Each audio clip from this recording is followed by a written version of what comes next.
I had a grade 1 tear at the end of the sartorius muscle on my right knee about 2 years ago. It created a world of problems where my muscle in my right knee wasn't properly firing, and then the problem went up to my hip and then my lower back, and it's pretty bad. So what happens when we have injuries like that is the brain stops sending the message to the muscle to fire in order to keep it safe.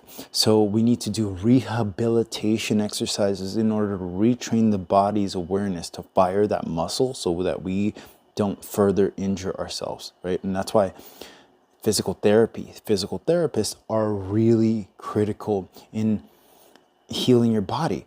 I'd done that and I made a mistake and I jumped back into training, dancing, fire spinning, all this activity, overworking my body, and then it got worse, right?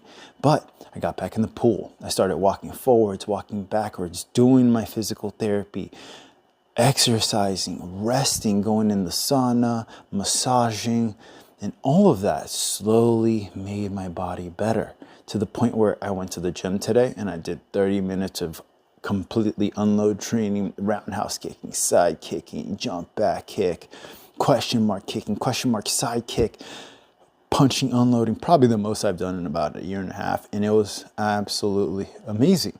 And I was able to get to that point because of those rehabilitation exercises. So if you have body pains in your hips, in your knees, in your shoulders, in your elbows, in your neck, the answer isn't just like a whole bunch of medicine. It's not surgery. Sometimes it might be. But first, you really should go to a physical therapist. Address the issue at the core. Guys like Squat University on Instagram are invaluable because they address the problem. They'll see how you're moving, your mobility, if things are firing correctly. And then they'll try certain exercises to see if there's improvement. And that's how we're going to move forward in healing. We have to learn how to care for our bodies so that way we can maintain healthy as we grow older so we can age gracefully. So it's never too late. And if you're suffering from chronic pain, like, well, I'm still feeling it, but it's so much better. Do physical therapy. Address the problem at the core. Don't neglect it. And it's going to change your life. It's going to change how you move, and you're going to feel freer. You're going to feel stronger, and you're going to have less chance of hurting yourself as you go forward. Be strong. You got this. And know that the healing is on its way. All you have to do is act.